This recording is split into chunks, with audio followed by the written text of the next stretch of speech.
Welcome to the Nerd Party. Scully, Yes? marry me. I love you and I like you. I love you and I like you. I love that woman. I love her more than sharks love blood. I love you. You don't.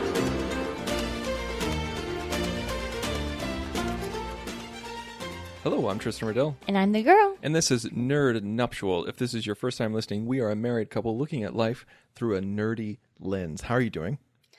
We're good. We just got done finishing Mindhunter Season 2. Season 2, and that is what we're going to be talking about today. Yeah. And we've been itching to talk about this show, let alone watch the show. 'Cause Yeah. would you agree that this was your favorite show of last year, Season 1? Oh, yeah, definitely. It came out last year, right? It feels like it was forever ago. I know it does, right? Wait, it didn't come out in 2016. It came out in 2017. I mean, oh wait, no, I'm a year off. 2016? It came out in 2018, right? 2018? Yeah. I think so. 2016 is a while ago. That was a while ago. My goodness. I'm so out of it. But for those of you who don't know, if this is your first time listening, we are huge David Fincher fans. Mm-hmm. He's our favorite director. And he directed several episodes of The season first 3 episodes 2, yeah, which of is season 2. We didn't realize that going in, so that was really exciting. Yeah, absolutely. And it was like when season 1 aired or dropped, I guess you need to say, in the Netflix era. we were super excited because you and I want to say this, I mean, we love material on serial killers. Yes. I hate it when people say, "Oh, I love serial killers." No. No. That's not how that works. Right. We do not love serial killers. We love material on Right. serial killers. Right. It's fascinating. Yes, we find it fascinating. We find the hunt for the serial killer fascinating. Mm-hmm. The psychological profile, the good guys overcoming evil that is serial killers. Right. That's what we enjoy. Right. It's not some sort of sick and twisted bull crap that you see online where people are like, "Oh my God, Ted Bundy's so hot." Shut up. Ugh. You're disgusting. You disgust me. That you're not going to find any of that here. No. We're just, I think season 1, we really appreciated the way that they told the story of basically how they started defining serial killers. And the fact that that didn't exist before then is just kind of fascinating because it's such a part of our culture now. And just, we always talk about serial killers as, like, oh, well, they didn't have a term for that back. Yeah, even the terminology. Yeah, they didn't even have a term. Yeah. Just the term serial killers. Right. And even the idea of like, well, let's categorize these people of why they're doing what they're doing or their background or, the type of killings that they're doing. So season 1 we love season 1. It was fascinating. Yeah, I feel like all the actors just did an absolutely amazing job from, Groff, who played Holden, to the guy who played Tench and Anna Torv. They were the dream team. Yeah, absolutely. The 3 of them together Yes. was just absolutely fantastic. Yeah. And I think they really propelled the show forward. Now And it felt like Fincher. They had the essence of Fincher, the deeper tones and just like the content and the writing was darker colors. Yes, yeah. exactly. So we were completely on board for that season. Yeah, I think that was one thing that we really dug about House of Cards when it first dropped was the first couple of episodes. You could tell, like, this is a Fincher show. Right. They're trying to make the show look like Fincher. Right. And it was funny because I think Fincher stopped, with House of Cards, Fincher stopped being, heavily involved by season 3 of House of Cards. And you could absolutely tell. Oh, yeah. You could really, really tell. And in everything. Everything, like in style, direction, tone, writing, everything. And with season 2, you were when you first started watching, you're just kind of like, oh, okay, thank goodness. Like it's Fincher because he's the one directing the first 3 episodes. Right. And then of you're talking about Mindhunter. Of Mindhunter, excuse me, yeah. But as Mindhunter was going on, you started seeing the style change up a little bit more, and you're just like, oh, we're getting further Different and further directors. from Fincher. Yeah, absolutely. Yeah, it's very interesting. But I still feel like his hand is in this one, obviously. Yes. So, yeah. Yes. Yeah. So with season 2, like, what were you hoping to see when we first we first heard that season 2 was happening before we saw anything? You know, like they really don't promote Mindhunter that much. No, they don't. Not at all, which is interesting. It makes you wonder how popular it is because we love it so much and we were like anticipating it so much. But maybe it's not as popular as we think. But we're still going to talk about it because we love it. I basically, when we ended season 1, I was like, well, this is just so fantastic because there's so many serial killers to interview. So let's just get more of season 1. And I feel like that tends to be our answer for a lot of things that we love. It's true. Where it's like, okay, you did a really good job in season 1. Just keep doing what you're doing. That's why we liked Deadpool 2 so much, because it's basically just more it's the same of Deadpool thing. 1. Right. It's the same thing. So, that's what we wanted. What about you? I was probably the same. Yeah, I was just more interviews with serial killers. I loved season 1 so much. There was so many great interactions, and I think the only thing I really didn't dig on in season 1 was Holden's girlfriend, and she wasn't going to be in season 2, so I'm like, that's a win-win. But yeah, it was. I was pretty much the same as you. I was just like, just give me more. Like I said, give me more interviews. Mm-hmm. Just give me the same amount of interviews. Make them just as in depth. Mm-hmm. Just keep them coming. Yeah, and I'll be happy. Because definitely the Kemper interviews were the most fascinating from season 1. So I mean, such that a breakout actor, star. yeah, so fantastic. So it was like, okay, if you can give us more like that, that'd be fantastic. But then the trailer came out, and it made me a little nervous because it was all about child murders, it seemed, from the trailer. So that was a little bit like, I mean, yes, we totally understand, you know, like serial killers kill all different types of people, but the fact that it was about child murders, it's like, it's just that feeling of like, oh, I don't know about this. And like, you know, in season 1, it definitely dealt with all types of murders. Mm-hmm. But with season 2, it looked like there was going to be a heavy focus specifically on child murders and a lot of child murders. Right. And with us being parents now, I mean, you don't have to be a parent. No. To have feelings. To empathize towards that. But it just, it makes us wary to watch some material. That's what I mean. Right. Not like, oh, well, we feel it more. We're not saying that. We're saying that it just hits us a little differently now that we're parents. Absolutely. That's all that I mean. Yeah. And and so that I was worried about that. But at the same time, that Mindhunter was kind of made a name for itself in not showing things. Mm-hmm. And I was glad to see that they continued doing that. Where in season 2. It was all discussion and some photos. There was way less gruesome photos in season 2. It's true. As opposed to season 1. Mm-hmm. And they just kind of saw some aftermath and talked about it. And even the aftermath was very hidden. And I think that season 2, in terms of gore or grotesque conversation or description of events, was even less intense than season 1. And I'm not saying that as a bad thing. Yes, and yet the content of it being children, it's almost like they compensated in that way because, you know, there's some really disturbing incidents of murder in it that kind of prey on your mind. So they didn't need to show anything for you to think about it at night. So I do think that they are very tactful, though, of how much they show in the show. And I really do respect that. Because it's still powerful and you still understand what happened without showing us all these gory photos. And in a day and age when streaming has introduced, streaming was the new wave of HBO and Cinemax and everything like that, where there was no FCC.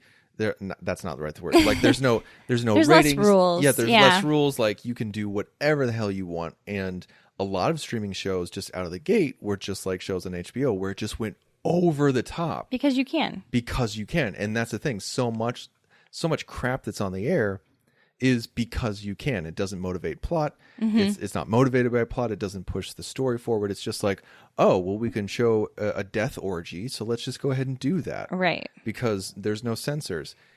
And so it's showing restraint is the new bold in the age of streaming. Yeah. And there was so many times when even little things where and I'm not spoiling anything here, but in season 2 there was a character who was shot in the head or face multiple times and survived, and he had a lot of reconstructive surgery. And the director, I can't remember if it was Fincher or not. I think it was Fincher. It was Fincher. He was in the backseat of a car, and the two people in front weren't looking at him because they didn't want him to look. He didn't want him to see him, and the camera did not show him. It was either blurred or shadow, or the reflection of the window, or reflection of a window, or his head was turned. And I thought it would have been so easy to get some quote unquote grotesque points to show his face, right? And they didn't. It was, even though we're dealing with, I don't know if this person was based on a real person or not. He probably was, because it was it was a BTK killer. Yeah, so BTK. It would have been based on somebody real.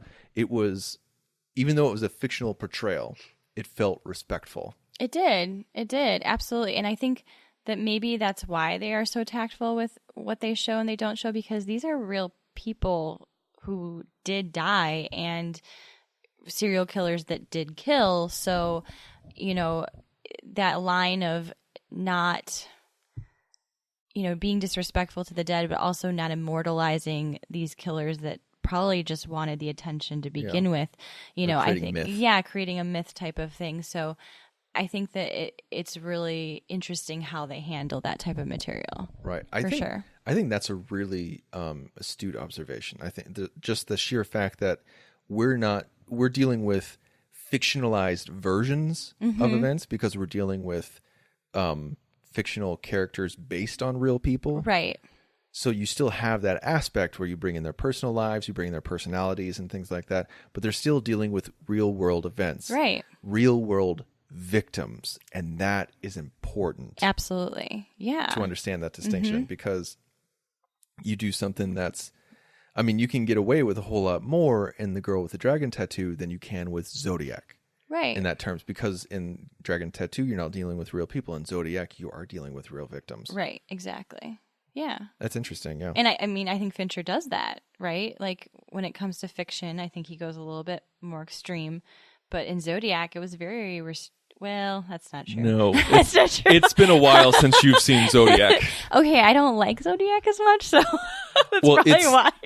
Okay, so here's the thing, is that maybe that wasn't the best example that I gave you, because Zodiac does get pretty gruesome. But nope, I can't defend it. Nope, you can't defend. That was just wrong. I totally lose my point. I'm not even going to try to backpedal. I was just straight up wrong. Anyway, it was season 2. Anyway, season 2 of Mindhunter. Totally wrong.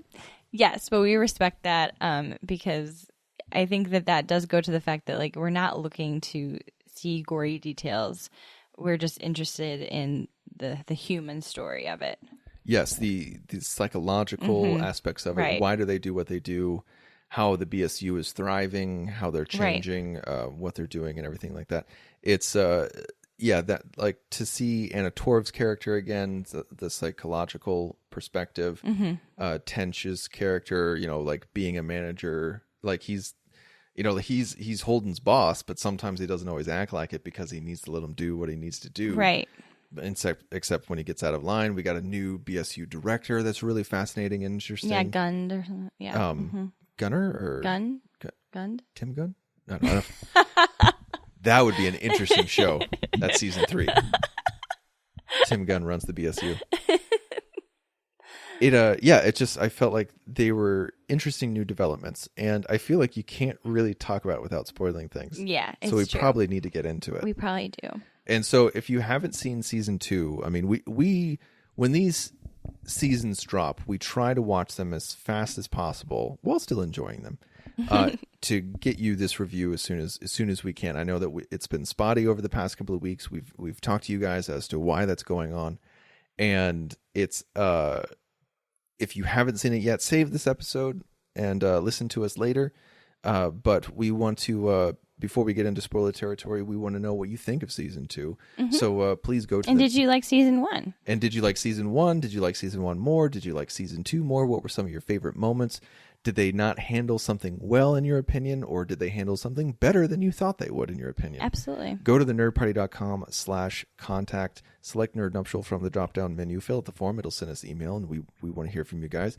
We're also all over social. You can find us on Facebook, Instagram, Twitter. Our Twitter handle is Join the Nerd Party. Also, girl, we have a 5-star review. Oh. And we forgot to mention it on the last podcast, so we have some catching up to do.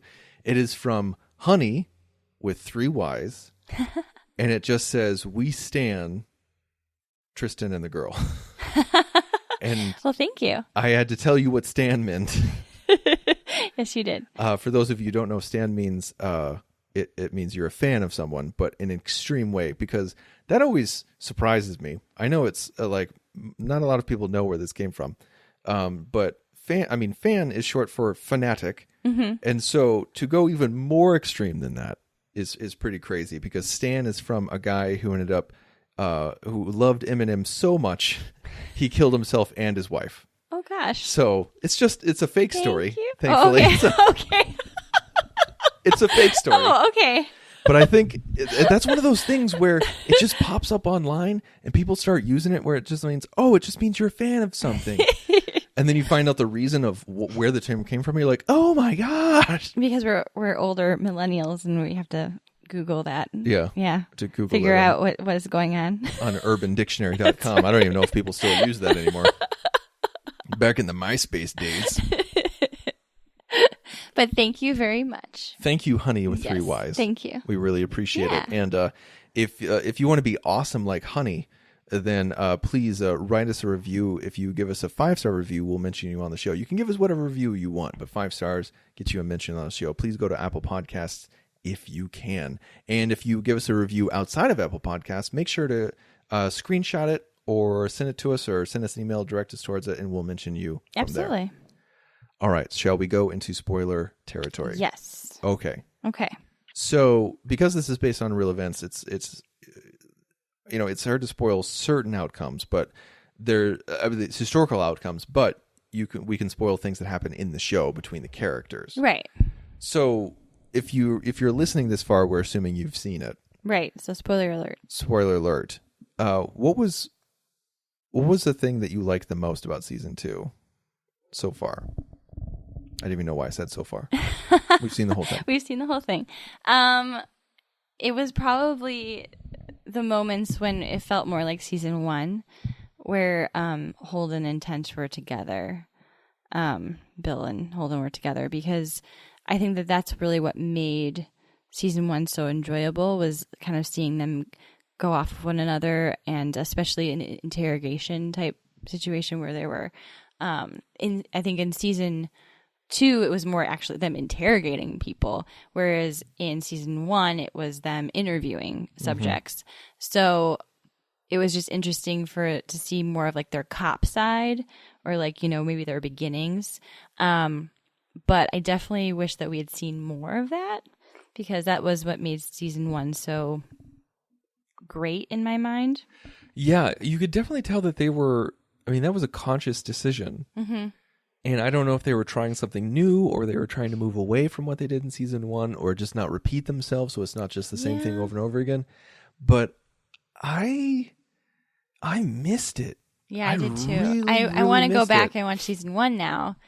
And season 2, I don't know. I don't know if I would feel a need to... I won't feel as much of a need to watch it again.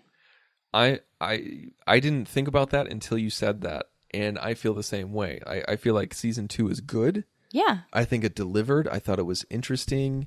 I thought the performances were great. I love that we focused more on Tinch and his family more than Holden. I feel like you definitely focused on Holden's season 1 and his interrelationships and everything. Yeah, like that. yeah. And you still got Tinch's family life in season 1, but he was by far the person that they focused on the most. Yes. I mean, when you saw the advertisement in the trailer for season 2, there was a Rorschach design with the characters, and Tinch was dead center. Mm-hmm. And when I saw that, I was just like, wait, you'd think that Holden would be front and center, because he was very much the lead in season 1. Tench. This was his season. This was his season. Yeah. And I think that maybe part of it, I know this sounds kind of weird and I don't know, but maybe it's because of the content that I wouldn't want to watch it necessarily again, just because it does deal with like the heartache of child murders. And like, not that there's not heartache with any kind of murder, don't get me wrong here. But because it was like an ongoing investigation, it felt a lot more heavy and a lot more stressful than when they were just for academic purposes going to these serial killers who had killed years prior. Yeah, it's already happened. It's already happened. They're already in jail for it. There's closure, right? Like they have been punished for their crime. Whereas the fact that there were the ongoing murder of the Atlanta children, you know, that's a lot to deal with. And every time like the news popped up and it was like another child, you can see like them just like their heart sank, and you did too with them, because what they were doing was not working.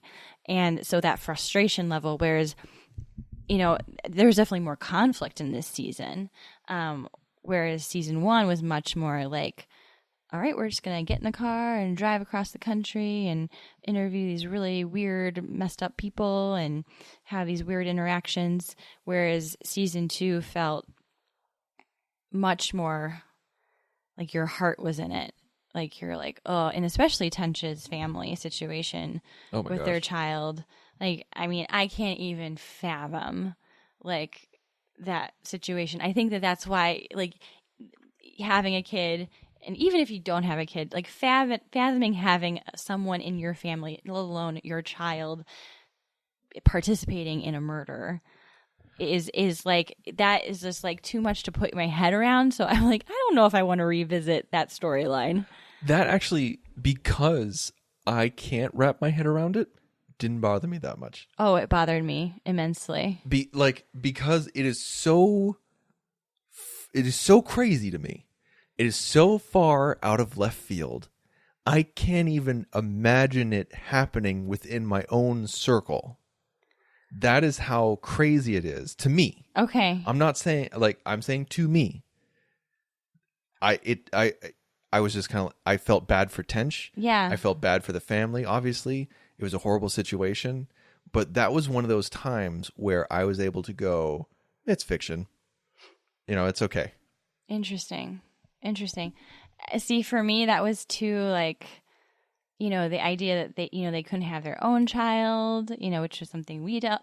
Well, we were able to have our own child, but like, you know, we had trouble conceiving, and then they went to adoption, and just, you know, and then once they finally had their baby that they wanted, and then this whole situation happens where, you know, they're having to go to social workers all the time, and you know, basically prove that their parents are they're good enough parents for this child, and you know, not to have a repeat situation happen, you know. And thankfully he wasn't like directly involved, but still enough that you're like, completely your whole life changes. Because if he did it, like if he committed the murder, then we would have just written him off as a character. Right. It would have been like, oh, well, this kid needs to be in a padded cell. You know, he needs to be with a psychiatrist 24/7. But because he was a passive observer, right, we were like, okay, well, what's wrong? Like, if you were, he's not right. He's not right. But how can we get him help? How can we fix this? Exactly.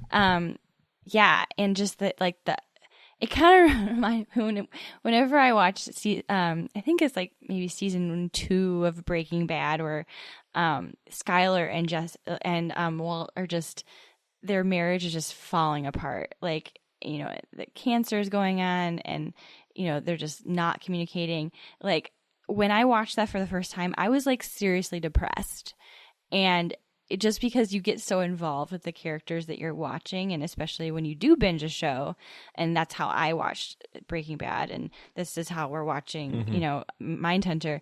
I feel like I get to like, I put myself in that situation, and like, how would I handle that? And how, you know, there was a line that Tench said where he was like talking about the situation. He's like, and I'm trying to keep together a marriage to a woman I love. Like they still love each other, Right. But they were put in this horrible situation, and they still love their kid. But how do they fix it? You know, like that is just, it's so much to grasp. And when I think what hit me across the face was when she had that moment of brutal honesty with Tinch, where she said, I had a moment where I was looking at him after drying him off in the bath, and I said, thank God he's not really mine. Yeah, that is horrible. You know, she doesn't. Horrible. You know, she didn't enjoy thinking that.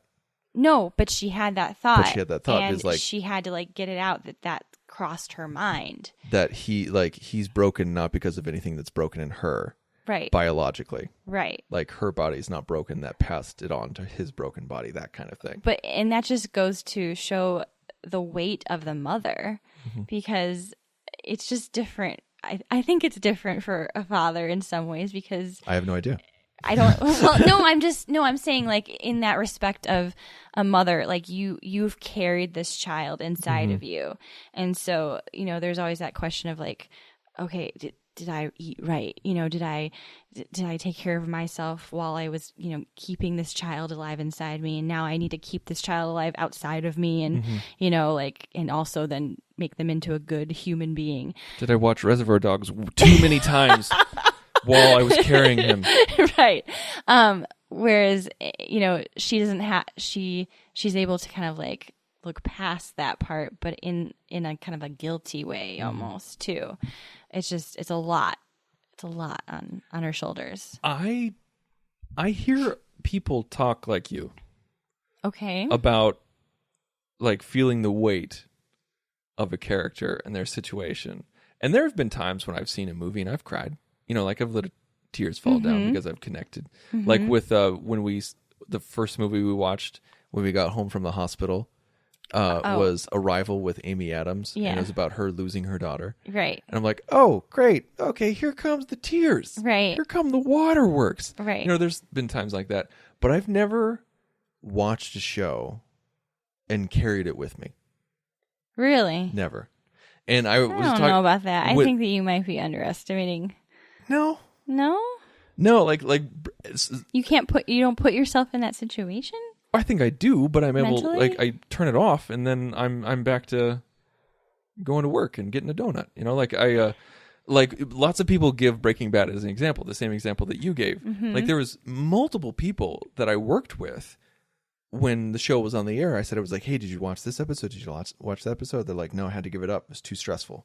Yeah, it was very stressful. And Breaking Bad was never stressful for me. That's so interesting. It's just the power of fiction is also its downfall for me. Like I love fiction so much. Like I should read and consume more nonfiction, but I don't. But I love a good story and I love storytelling because I think it's a powerful thing that can motivate people, can make you think, can make you act. It can make you put yourself in somebody else's shoes. Yeah. And I love that. But at the same time, I'm like, it's fiction. Like it's not real. It's not really happening right now. Like the end of Black Klansman, when Spike Lee used all that footage from the Tiki Torch, you know, Nazi protests and everything like that. And then he showed that person get killed by the car, like, and then like he spliced all together and like you know, all the news footage and all the interviews of people, you know, screaming and saying they're killing us.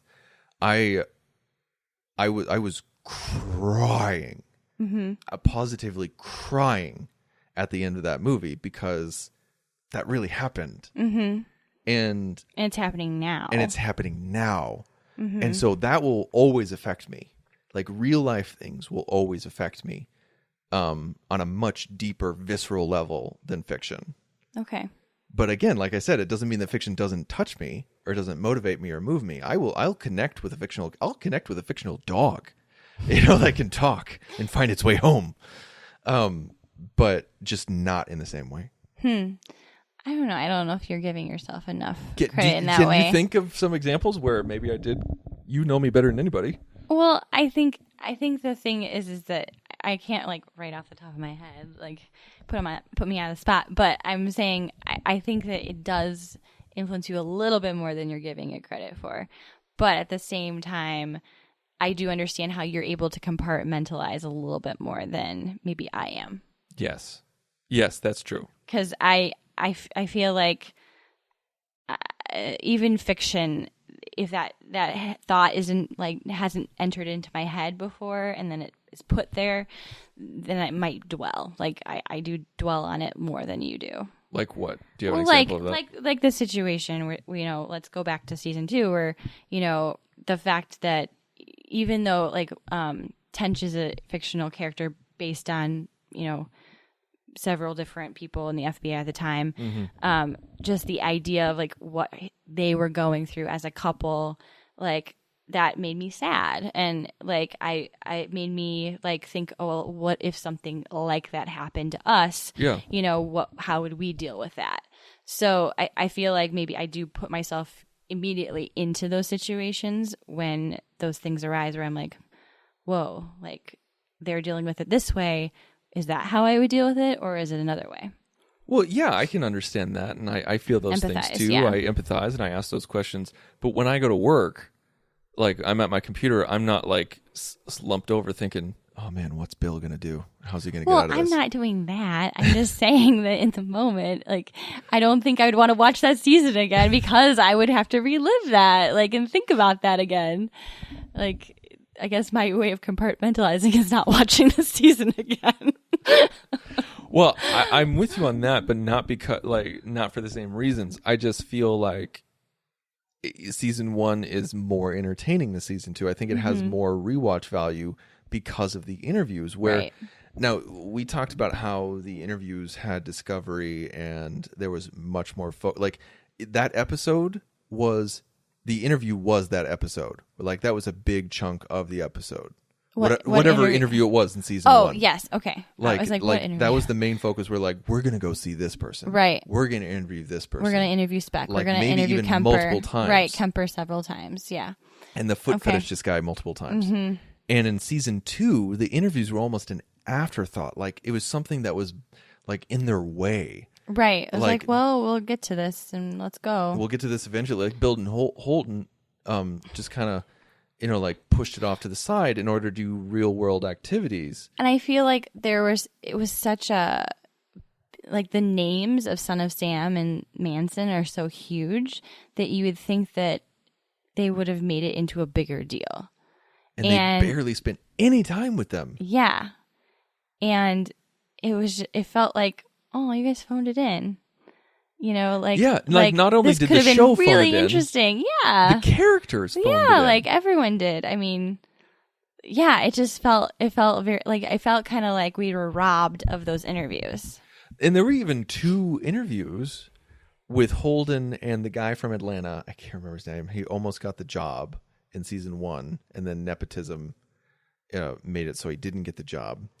And he was interviewing with Holden with 2 people. Oh, Henley, the Henley guy. Is that his name? Wait, no, that was the one where Olivia.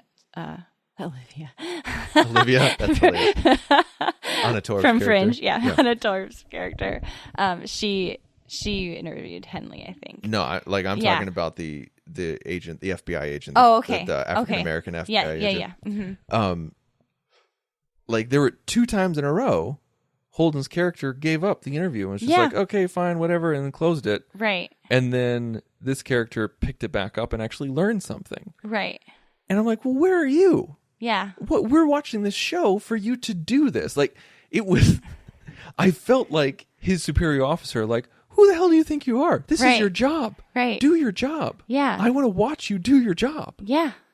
And we didn't get that. And you mentioned this, but in season 1, it was all about interviewing, and then they ended it with like 2 episodes of practice, like putting their template to work, like putting what they've learned to field practice. And it was like 2 episodes, 1 mystery.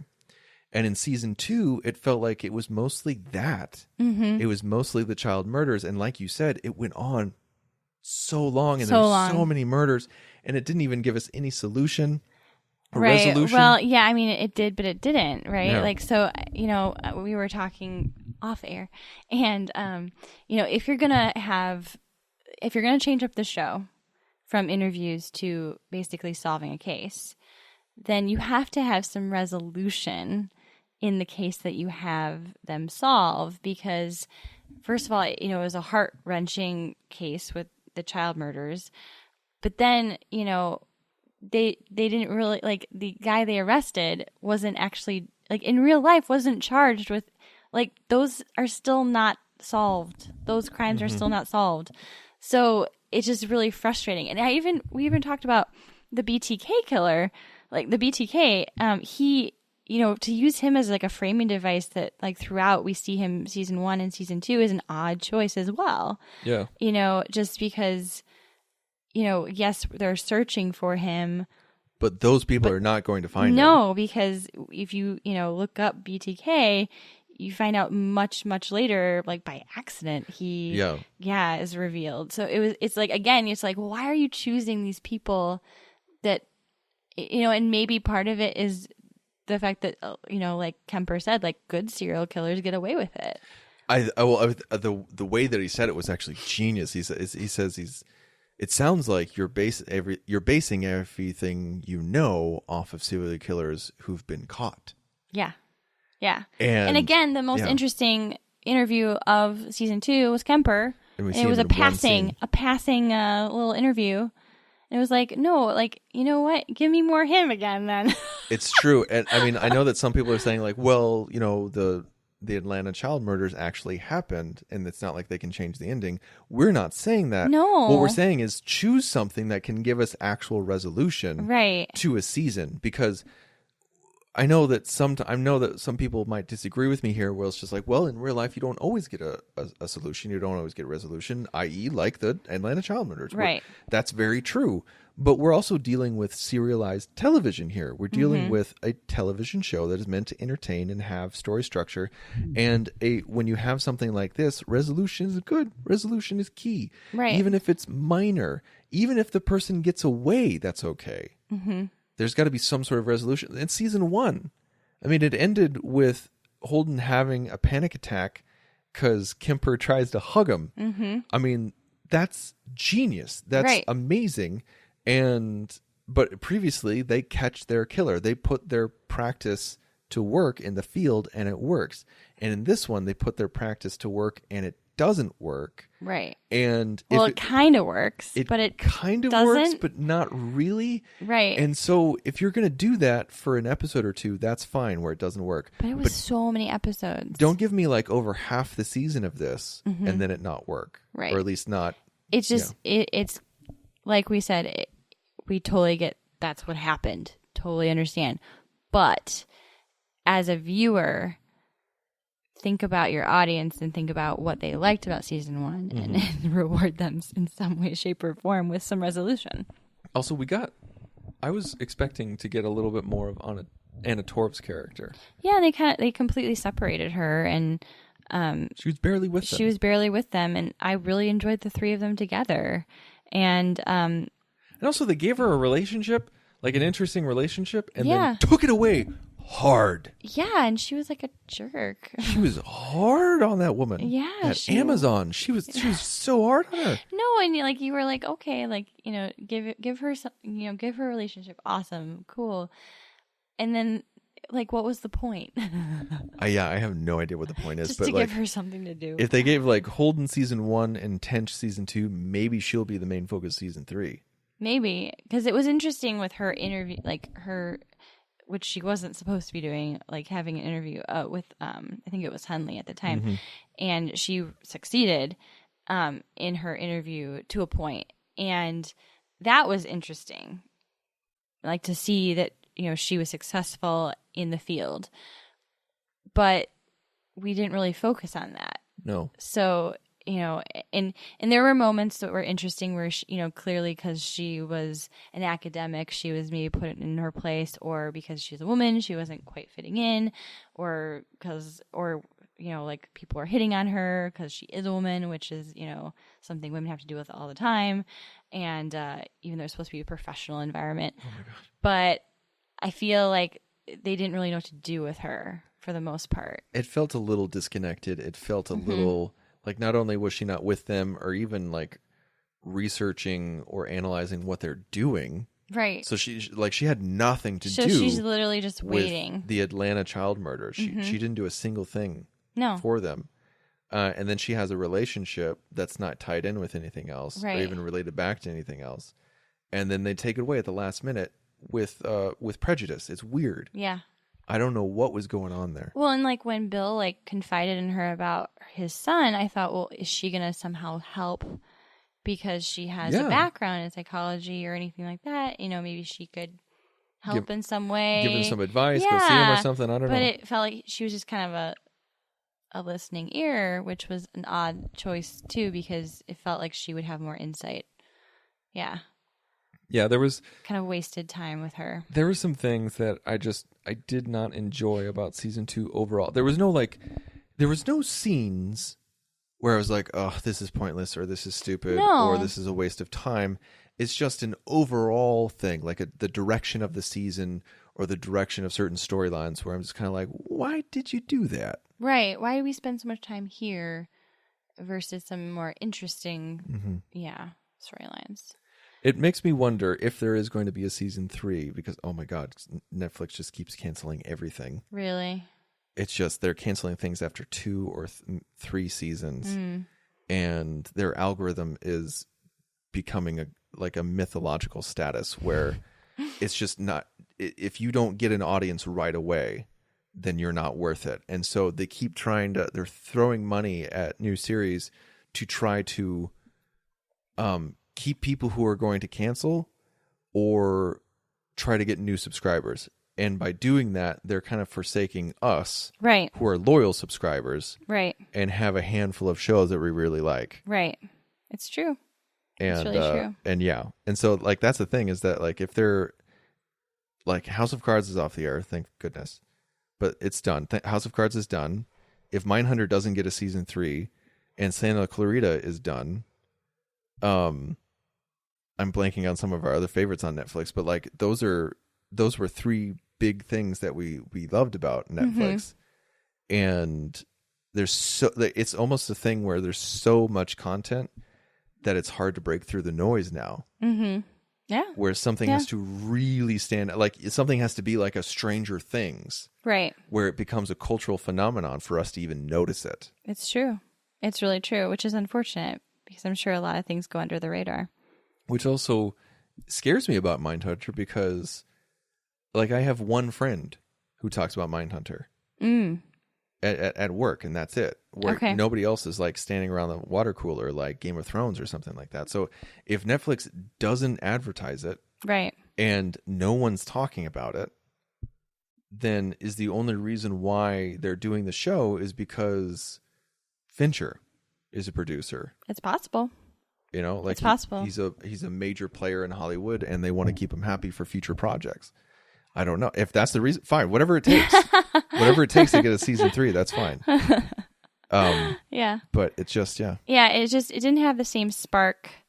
It didn't excite us the same way that season 1 did, and I think it goes down to the fact that our core group wasn't together. They were separated most of the time, and also the content was a lot. They were solving a case versus interviewing subjects, trying to solve a case, right? And not right, really exactly. Making it happen. Yeah. So I think it's pretty clear how we felt about season 2 versus season 1. Yeah. Are you still interested in season 3? Yeah, I would still be interested in season 3, but would I be as excited about it coming out? Probably not.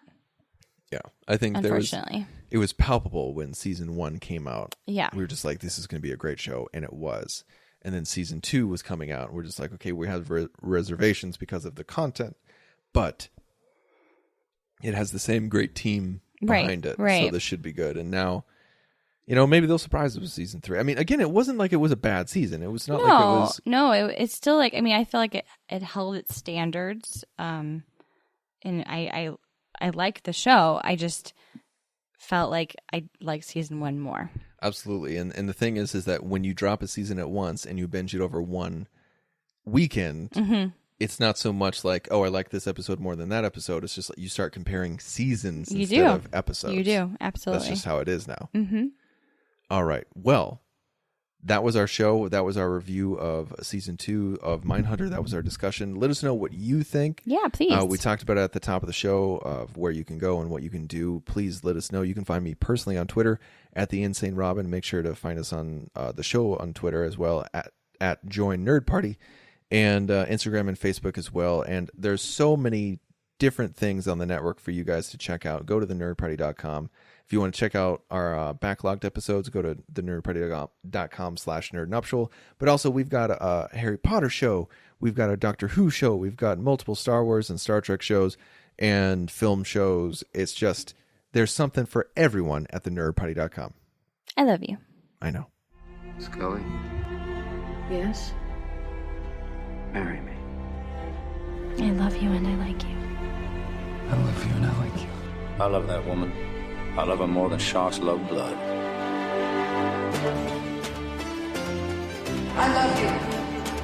I don't.